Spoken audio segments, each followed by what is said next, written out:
Before we start, I need you to listen. Not just with your ears. I need you to listen with your skin. Feel the air in the room around you. Notice the weight of the silence. Now turn your head just an inch. Look over your shoulder. What do you see? Empty space? Are you sure? Because there is a rule documented in cases you've never been allowed to hear, called the 7-inch rule. It states that the most dangerous phenomena always manifest exactly 7 inches behind a person.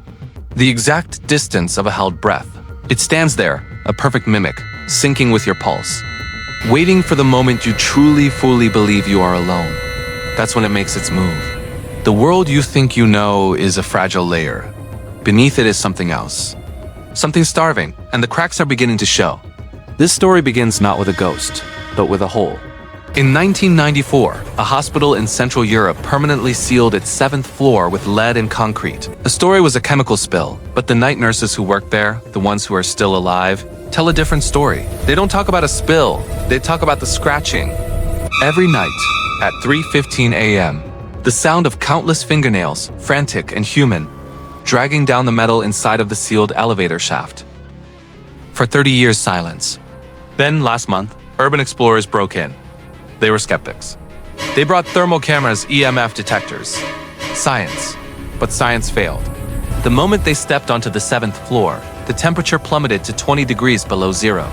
Their cameras, however, kept recording. And they captured it. Not a shape, but an absence. A silhouette of perfect, hungry blackness that swallowed the light around it. A literal hole in our reality. But the true evidence wasn't on their cameras. It was carved into the flesh of their palms. Identical, intricate symbols burned into their skin as they fled. And now, that hospital is being torn down, not demolished, but obliterated, and the ground beneath it is being salted. You don't salt the earth to hide a chemical spill, you salt it to sterilize. To kill what might be growing. This was not an isolated incident, it is a pattern. A pattern of tears. Consider this. In a London suburb last year, a family's television began turning itself on. It showed only static, but within the static, they saw a figure moving. It was jagged, broken, like a corrupted file, a digital ghost. The father took a picture. 3 days later, he vanished. Police found his footprints in the basement, sprinting at full speed, directly into a solid brick wall. He didn't collide, he departed. This entity wasn't a remnant of a life. It was something new, born from the collective fear of online legends, from the nightmares of millions, given form and hunger by our own concentrated dread.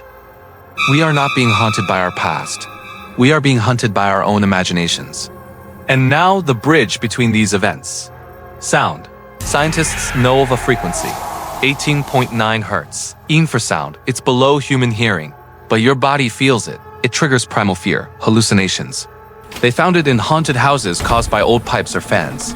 A neat, rational explanation. Until the Swiss experiment, researchers exposed volunteers to 18.9 hertz in isolated, silent rooms. After 20 minutes, every single person, without exception, reported seeing the exact same hallucination. A woman with no eyes, draped in a tattered red shroud, standing in the corner. A specific shared vision. Science cannot explain this, unless it wasn't a hallucination at all. What if that frequency isn't creating an image, but tuning your perception? Like adjusting a radio dial until you hit the station. The red shroud woman isn't a dream. She is a broadcast, and she is always transmitting. The researchers proved something horrifying. Once you perceive these entities, they perceive you back. Several of those scientists later reported seeing the woman in their own homes, long after the experiment ended. She had followed the signal of their awareness. A hole in a building, a thought-made monster, a frequency that opens a channel. These are not different stories. They are symptoms of the same disease. Our reality is growing thin, and this is where I need you to make a choice. If what you're hearing is just a story, scroll away. But if a part of you knows, if you've ever felt that inexplicable chill, seen a shadow that moved wrong, heard a whisper with no source, then you are already part of this. You are an observer. And your attention is the key. So do this for me. If you are still here, if you are still listening, type one word in the comments right now. Observing. That word is our signal. It tells the algorithm that truth matters. It tells me you're part of this investigation. And it tells whatever is on the other side that we are not afraid to look. Hit like, subscribe, and type observing, because now we reach the core. All these threads lead to a single object, recovered from the black mud at the bottom of the Baltic Sea, a smooth silver box, unmarked and impossibly ancient.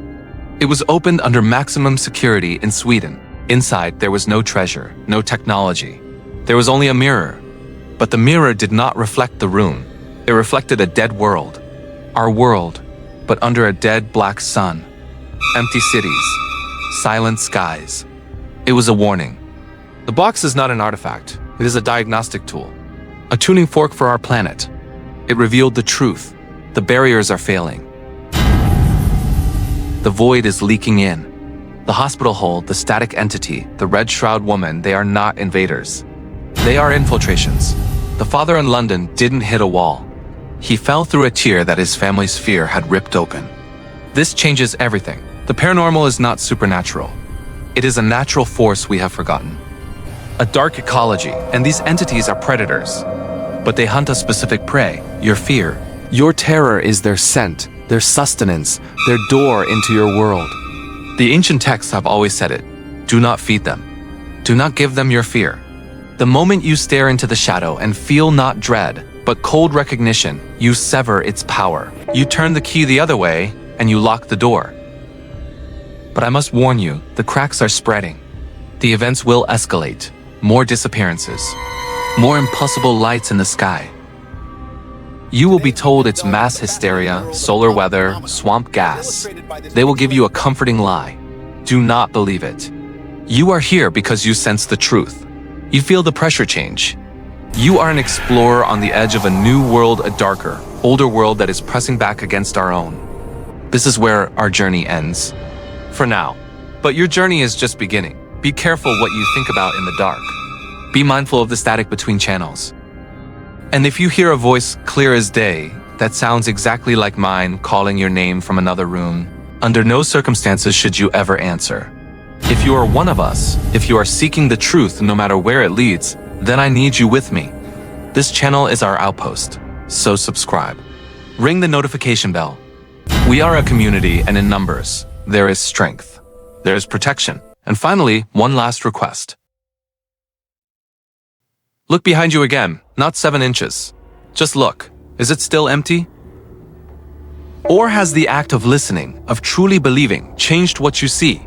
Good night. And remember, you are not just watching. You are being watched in return.